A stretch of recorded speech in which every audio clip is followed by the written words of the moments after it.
Hello and welcome back to Emily Cat 176. It's Friday. Yes, another week has gone past.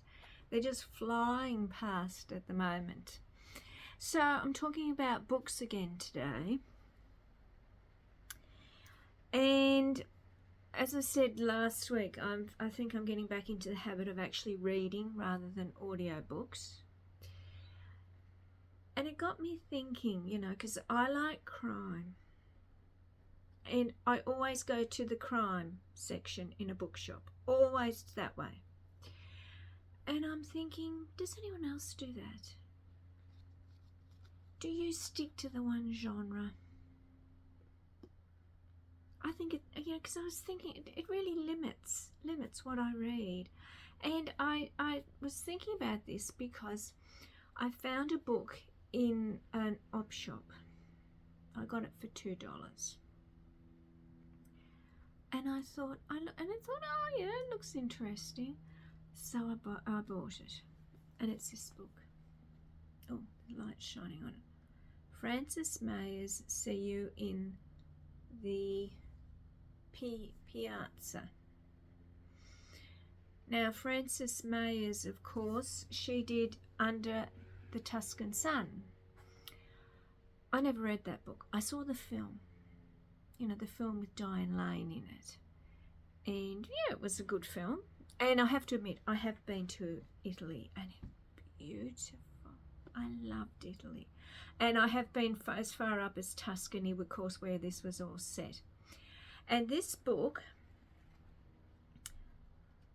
is she and her husband travel the length of Italy. Now, as I said, it wouldn't normally be a book I read, but I thought, why not try something different? And if I don't like it, or if I finish it, of course, I'll give it back to the op shop. And it got me thinking, have any of you read any of Frances Mayer's books?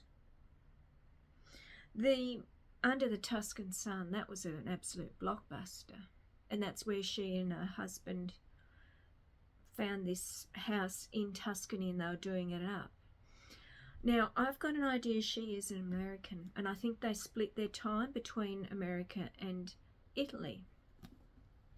This book came out in, let me have a look, 2019.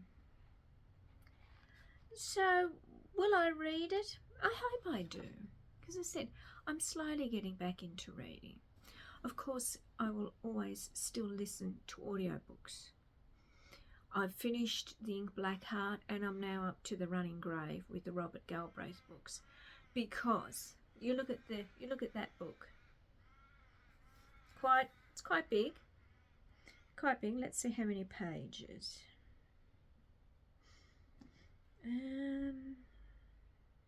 400. A bit over 400. 400.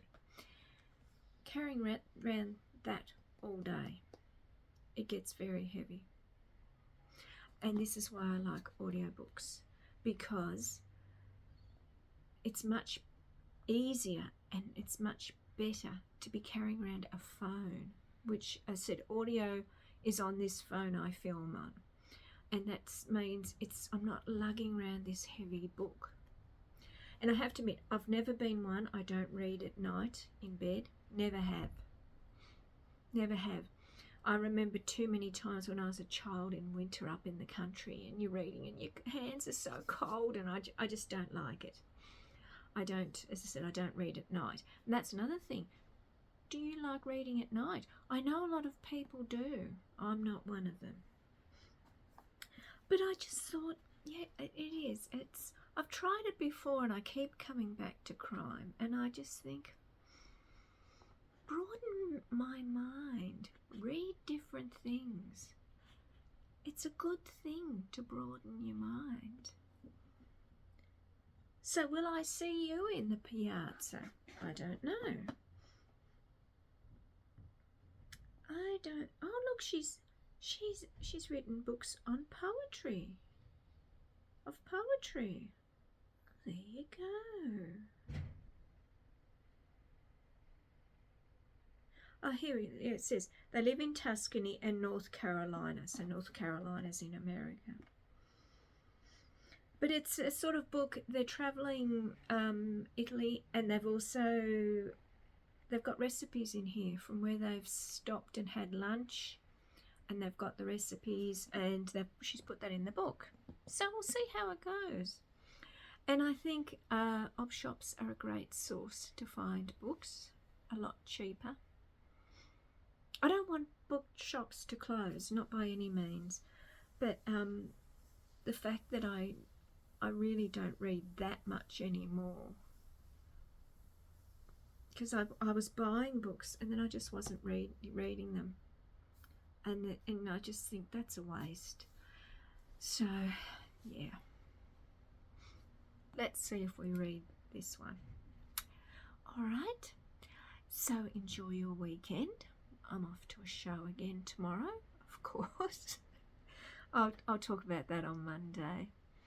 Hope you're enjoying the videos, and if you are, please consider subscribing, because I am trying to build the channel, and I'm trying to spread the word about how wonderful the arts are in Melbourne.